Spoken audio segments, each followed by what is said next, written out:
नमस्कार विद्यार्थियों, आज का वीडियो कुछ विशेष है क्योंकि यह विशेषण के बारे में है। इस वीडियो में हम विशेषण, विशेषण के प्रकार, विशेष्य, प्रविशेषण और विशेषण की अवस्थाएं भी पढ़ने वाले हैं। तो चलिए शुरू करते हैं। सबसे पहले विशेषण क्या है? संज्ञा या सर्वनाम की विशेषता बताने वाले शब्दों को विशेषण कहते हैं। इसे इस तरह से समझते हैं उदाहरण से। सबसे पहला उदाहरण देखेंगे, लाल टमाटर, छोटा लड़का, ऊंची चप्पल, पतली लड़की, मोटी किताब, सुंदर घर। अब हम यहाँ देख रहे हैं जो काले रंग में अक्षर हैं वो संज्ञा शब्द हैं, जैसे टमाटर, लड़का, चप्पल, लड़की, किताब और घर। ये सारे शब्द संज्ञा शब्द हैं और हम देख रहे हैं जो टमाटर की विशेषता बता रहा है वो लाल होना है, लाल टमाटर। तो लाल शब्द जो है वो टमाटर की विशेषता बता रहा है, अर्थात संज्ञा की विशेषता बता रहा है। तो ऐसे शब्द जो संज्ञा या सर्वनाम की विशेषता बताते हैं उन्हें विशेषण कहते हैं। दूसरे उदाहरण में हम देखें, लड़के की विशेषता है छोटा होना, छोटा लड़का। तो लड़के की विशेषता क्या हुई? छोटा होना। लड़का संज्ञा शब्द है, अतः संज्ञा की विशेषता बता रहा है छोटा शब्द। तो यह छोटा शब्द जो है यह विशेषण हुआ। चप्पल की विशेषता ऊंची होना, ऊंची विशेषण है। पतली लड़की, लड़की शब्द संज्ञा है, संज्ञा की विशेषता पतली शब्द बता रहा है, तो पतली विशेषण है। मोटी किताब, किताब संज्ञा शब्द और किताब की विशेषता है मोटी होना, तो मोटी शब्द अपने आप में विशेषण है। सुंदर घर, घर की विशेषता सुंदर होना, तो घर संज्ञा शब्द है, अतः सुंदर होना इसकी विशेषता है, तो सुंदर शब्द अपने आप में विशेषण है। आगे देखते हैं विशेष्य क्या है। विशेषण जिस शब्द की विशेषता बताता है वही शब्द विशेष्य कहलाता है। एक बार फिर से देखें, हम बात कर रहे थे कि टमाटर, लड़का, चप्पल, लड़की, किताब और घर, यह शब्द संज्ञा हैं और इन संज्ञाओं की विशेषता बताई जा रही है लाल होना, छोटा, ऊंची, पतली, मोटी, सुंदर। यहाँ विशेषता लाल वाले शब्दों से बताई जा रही है, लाल, छोटा, ऊंची, पतली, मोटी और सुंदर। तो यह शब्द तो विशेषण हैं, लेकिन विशेषण जिन शब्दों की विशेषता बता रहे हैं, टमाटर की विशेषता बता रहा है लाल शब्द, तो यहाँ टमाटर की विशेषता बताई जा रही है लाल होना, तो विशेषण जिस शब्द की विशेषता बता रहे हैं, टमाटर की विशेषता बताई जा रही है, तो यहाँ टमाटर शब्द विशेष्य है। यहाँ लड़का शब्द विशेष्य है क्योंकि छोटा की विशेषता बताई जा रही है कि छोटा शब्द किसकी विशेषता है? लड़के की।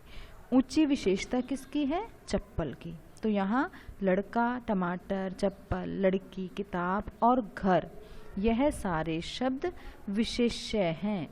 फिर से समझें इसे कि विशेषण जिन शब्दों की विशेषता बता रहे हैं, टमाटर की विशेषता बताई जा रही है, लड़के की विशेषता बताई जा रही है, अतः इन शब्दों को विशेष्य शब्द कहते हैं। आगे देखेंगे प्रविशेषण क्या है। ऐसे शब्द जो विशेषण की भी विशेषता बताते हैं। पहले हम इसे उदाहरण से समझते हैं। हम लाल वाला शब्द नहीं पढ़ रहे हैं। पहले सोनू विनम्र लड़की है, ठीक है। विनम्र लड़की, यह दोनों विशेषण विशेष्य शब्द हैं, परंतु यहाँ विशेषण विनम्र की भी विशेषता बताई जा रही है कि वह बहुत विनम्र है। बहुत शब्द जो है वो विनम्र की भी विशेषता बता रहा है कि विनम्रता भी बहुत है। तो ऐसे शब्द जो विशेषण की भी विशेषता बता रहे हैं उन्हें प्रविशेषण कहते हैं। अगला उदाहरण देखें, वह बहुत परिश्रमी है, तो परिश्रमी शब्द विशेषण है। वह की विशेषता बता रहा है कि वह परिश्रमी है। परिश्रमी भी कितना है, यह विशेषण की भी विशेषता बता रहा है। परिश्रमी की भी विशेषता है कि वह बहुत परिश्रमी है। तो ऐसे शब्दों को प्रविशेषण कहते हैं। अगला उदाहरण, पेन गहरे काले रंग का है। पेन की विशेषता है काले रंग का होना, लेकिन काले रंग की भी विशेषता क्या है कि वह गहरे काले रंग का है। प्रविशेषण शब्द है गहरे शब्द। आम की विशेषता है मीठा होना, लेकिन मीठे की भी विशेषता क्या है? बहुत मीठा होना। तो यहाँ बहुत शब्द प्रविशेषण है। अब यहाँ देखें, साइकिल ऊंची है, साइकिल की विशेषता है ऊंची होना, लेकिन ऊंची की विशेषता क्या है? ज़्यादा ही ऊंची है। तो यहाँ ज़्यादा ही शब्द प्रविशेषण है। अगला उदाहरण देखें, महाराणा प्रताप साहसी थे। तो महाराणा प्रताप की विशेषता क्या है? साहसी होना। परंतु साहसी की भी विशेषता कितनी है? कि वे बड़े साहसी थे। तो यहाँ बड़े शब्द प्रविशेषण है। विद्यार्थियों, अब हम समझ रहे हैं कि ऐसे शब्द जो विशेषण की भी विशेषता बताते हैं वह शब्द प्रविशेषण कहलाते हैं। अब हम देखते हैं विशेषण कितने प्रकार के होते हैं। विशेषण 5 प्रकार के हैं। सबसे पहले गुणवाचक, संख्यावाचक, परिमाणवाचक, संकेतवाचक और व्यक्तिवाचक। सबसे पहले गुणवाचक की बात करते हैं। गुणवाचक विशेषण उदाहरण देखेंगे हम। काला कुत्ता, देशी घी, छोटा भाई, भला आदमी, पुरानी साइकिल, धार्मिक पुस्तक, मीठा आम। विद्यार्थियों, कुछ शब्दों से गुणों का पता चलता है, जैसे अच्छा, बुरा, गोरा, वीर, कायर, क्रोधी। या कुछ शब्दों से रंग का बोध होता है, जैसे सफ़ेद, हरा, नीला, पीला, लाल। कुछ शब्द आकार बताते हैं, मोटा, पतला, लंबा, चौड़ा, गोल। या कुछ समय भी बताते हैं, जैसे नया, पुराना। तो जो शब्द संज्ञा या सर्वनाम के गुण, दोष, रंग, रूप, आकार, स्वभाव या दशा का बोध कराते हैं वही गुणवाचक विशेषण है। जैसे हम यहाँ देख रहे हैं, कुत्ता के गुण क्या है? कुत्ता का क्या गुण है? यहाँ पे काला होना। घी की विशेषता क्या है? देशी होना। भाई, छोटा भाई। आदमी कैसा है? भला आदमी। साइकिल कैसी है? पुरानी साइकिल है। पुस्तक धार्मिक है। आम मीठा है। तो यहाँ हम देख रहे हैं कि जो भी संज्ञा या सर्वनाम शब्द है उनके गुणों को बताया जा रहा है, चाहे वो गुण रंग से संबंधित हो, आकार से संबंधित हो या काल से संबंधित, नए पुराने वाले गुण हो। तो यहाँ हम यूं इस प्रकार कह सकते हैं कि जो शब्द संज्ञा सर्वनाम के गुण, दोष, रंग, रूप, आकार, स्वभाव आदि का बोध कराते हैं वह गुणवाचक विशेषण कहलाते हैं। अगला प्रकार देखते हैं, संख्यावाचक विशेषण। पहले उदाहरण देखें। एक कटोरी, चौथा आदमी, दुगने आम, तीनों छात्र, कुछ बच्चे, सभी लड़कियां, कई पुस्तकें। अब हम यहाँ देख रहे हैं संख्यावाचक शब्द आ रहे हैं, जैसे एक, गणनावाचक। कुछ शब्द क्रमवाचक आ रहे हैं, पहला, दूसरा, तीसरा, चौथा। कुछ शब्द आवृत्तिवाचक आ रहे हैं, 1 गुना, 2 गुना, 3 गुना, 4 गुना तरह के।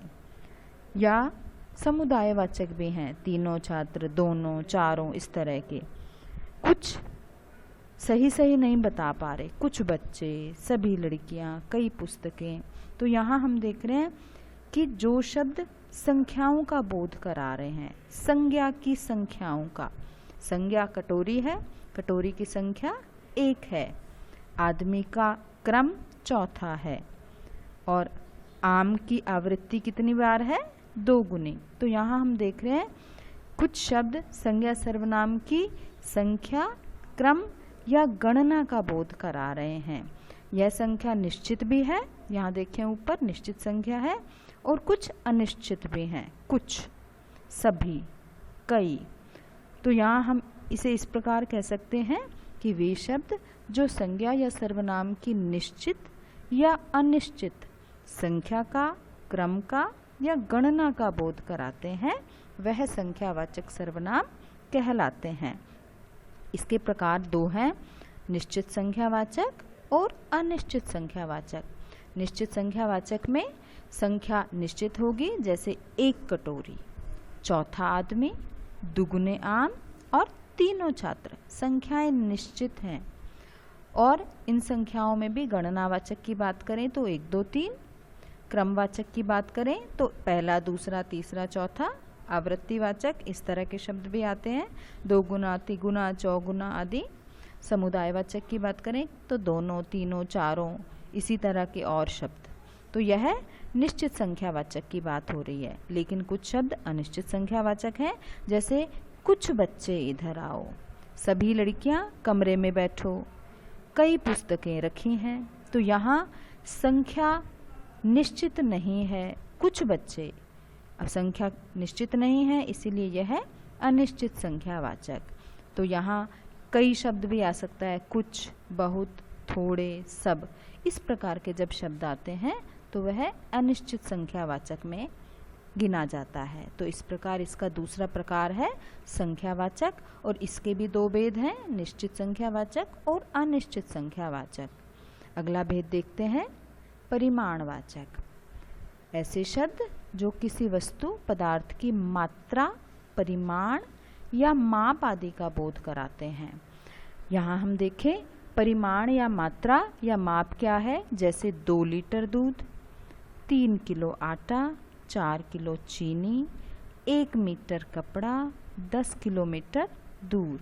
अब हम यहाँ देखें, यहाँ भी संख्यावाचक शब्द हैं, लेकिन यहाँ गिनती वाले संख्यावाचक नहीं हैं, दूध को गिना नहीं जा सकता।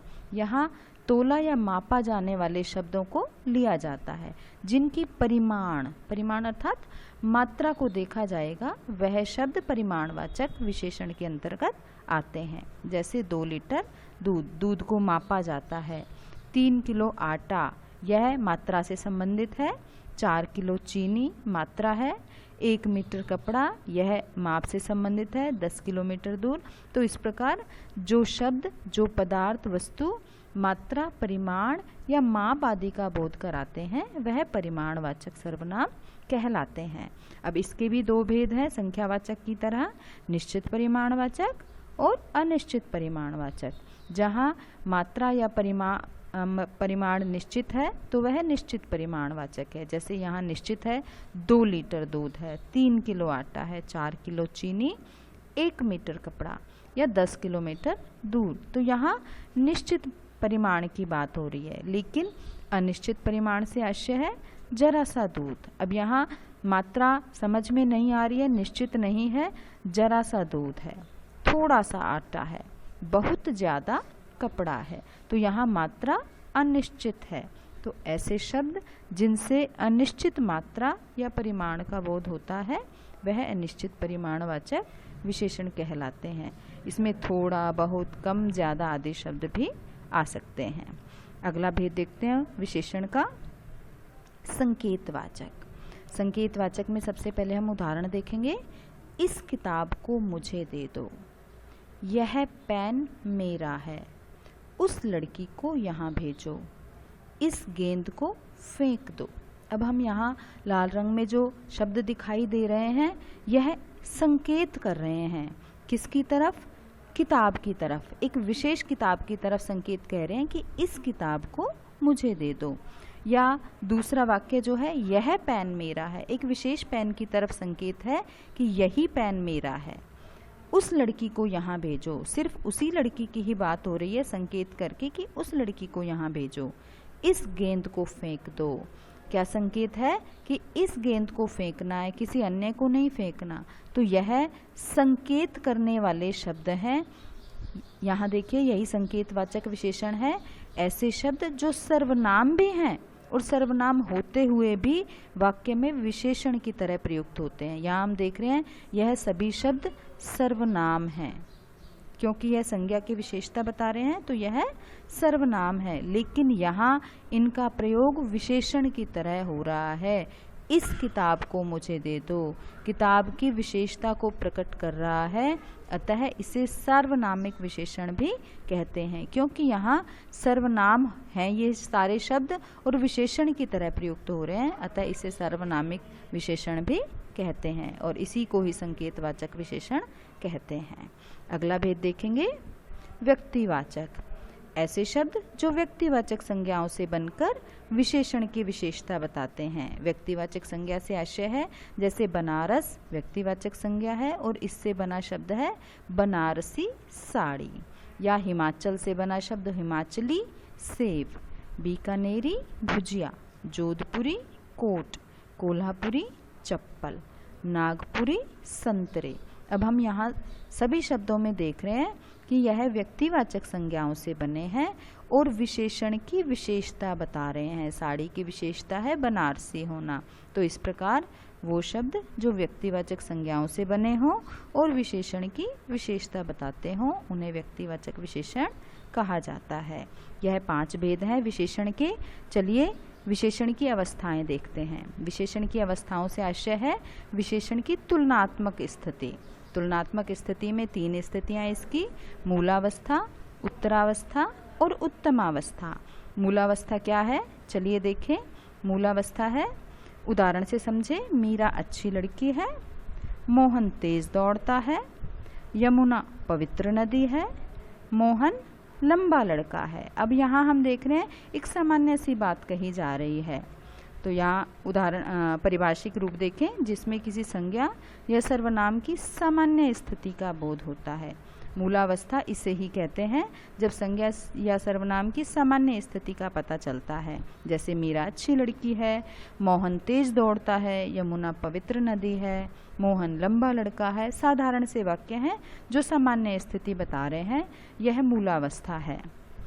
दूसरी उत्तरावस्था। उत्तरावस्था से आशय देखिए, सीमा मीरा से अच्छी लड़की है, सोहन मोहन से तेज दौड़ता है, गंगा यमुना से भी पवित्र नदी है, राम मोहन से भी लंबा लड़का है। यहाँ हम देख रहे हैं कि 2 संज्ञाओं की, 2 सर्वनामों की तुलना की जा रही है। सीमा मीरा से अच्छी लड़की है, सीमा और मीरा की तुलना की जा रही है और एक को अच्छा बताया जा रहा है। सोहन मोहन से तेज दौड़ता है, 2 लोगों की तुलना है सोहन और मोहन की, और एक को तेज दौड़ने वाला बताया जा रहा है, एक को उनमें से श्रेष्ठ बताया जा रहा है। गंगा यमुना से भी पवित्र नदी है, 2 नदियों की तुलना है लेकिन एक को श्रेष्ठ बताया जा रहा है। राम मोहन से भी लंबा लड़का है, 2 की तुलना और एक को लंबा बताया जा रहा है दूसरे से। तो यहाँ हम पारिभाषिक रूप में कह सकते हैं कि जिसमें 2 संज्ञा या सर्वनाम की तुलना की जाती है वह विशेषण की उत्तरावस्था कहलाती है। 2 की तुलना की जाए, एक को श्रेष्ठ कहा जाए। अगली अवस्था देखें, उत्तमावस्था। अब यहाँ देखें, नेहा सबसे अच्छी लड़की है, राहुल सबसे तेज दौड़ता है, गंगा सबसे पवित्र नदी है, सुरेश सभी लड़कों से लंबा है। अब हम यहाँ सभी वाक्यों में देख रहे हैं कि यहाँ 1 से तुलना, 2 से तुलना नहीं हो रही है, यहाँ सब में से श्रेष्ठ बताने की स्थिति है। नेहा सबसे अच्छी लड़की है अर्थात उसकी तुलना सभी से हुई है और उसी में से नेहा को छांट करके सबसे अच्छी लड़की बताया गया है। फिर अगले उदाहरण में देखें, राहुल सबसे तेज दौड़ता है, राहुल को सभी लड़कों में से तेज दौड़ने वाला बताया गया है। गंगा को सबसे पवित्र नदी अर्थात सभी नदियों की तुलना करने के बाद गंगा सबसे पवित्र नदी है, और सुरेश सभी लड़कों से लंबा है अर्थात सभी की तुलना के बाद सुरेश को सभी लड़कों से लंबा बताया गया है।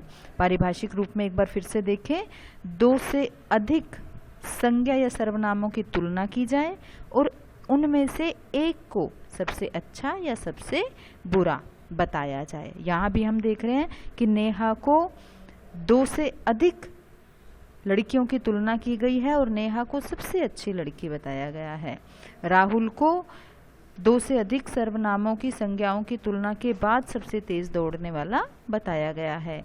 गंगा की तुलना सभी नदियों से करने के बाद उसे सबसे पवित्र नदी बताया गया है, और सुरेश सभी लड़कों से लंबा है अर्थात जब 2 से अधिक संज्ञा या सर्वनामों की तुलना की जाए और एक को ही सबसे अच्छा, सबसे बुरा, सबसे ऊंचा, छोटा बताया जाए वह विशेषण की उत्तमावस्था कहलाती है। तीसरी अवस्था उत्तमावस्था। अब इसकी तुलनात्मक स्थिति देखें। विशेषण की अवस्थाएं, इनकी तुलनात्मक स्थिति। मूलावस्था में सामान्य स्थिति होती है, उच्च शब्द आता है, जैसे कोई पर्वत की बात की जाए कि यह पर्वत उच्च है, ऊंचा है, तो उससे जब दो पर्वतों की तुलना की जाएगी तो दोनों में से एक को उच्चतर कहा जाएगा और सब में से एक को श्रेष्ठ बताया जाएगा, ऊंचा बताया जाएगा, तो उच्चतम। इसी प्रकार मूलावस्था में श्रेष्ठ शब्द आएगा, उत्तरावस्था में श्रेष्ठ तर अर्थात तर प्रत्यय लग जाता है और उत्तम अवस्था में तम प्रत्यय लग जाता है, तो श्रेष्ठतम शब्द आता है और यह सबसे श्रेष्ठ वाली स्थिति है। अगर तीव्र शब्द लिया जाए तो सामान्य स्थिति है, तीव्रतर आ जाता है तो यह उत्तरावस्था है और तीव्रतम अर्थात सब में से तीव्र यह उत्तमावस्था हुई। ऊंचा शब्द मूलावस्था, उत्तरावस्था से अधिक ऊंचा और सबसे ऊंचा वाली स्थिति उत्तमावस्था की है। या श्रेष्ठ की बात की जाए, से अधिक श्रेष्ठ या सबसे श्रेष्ठ।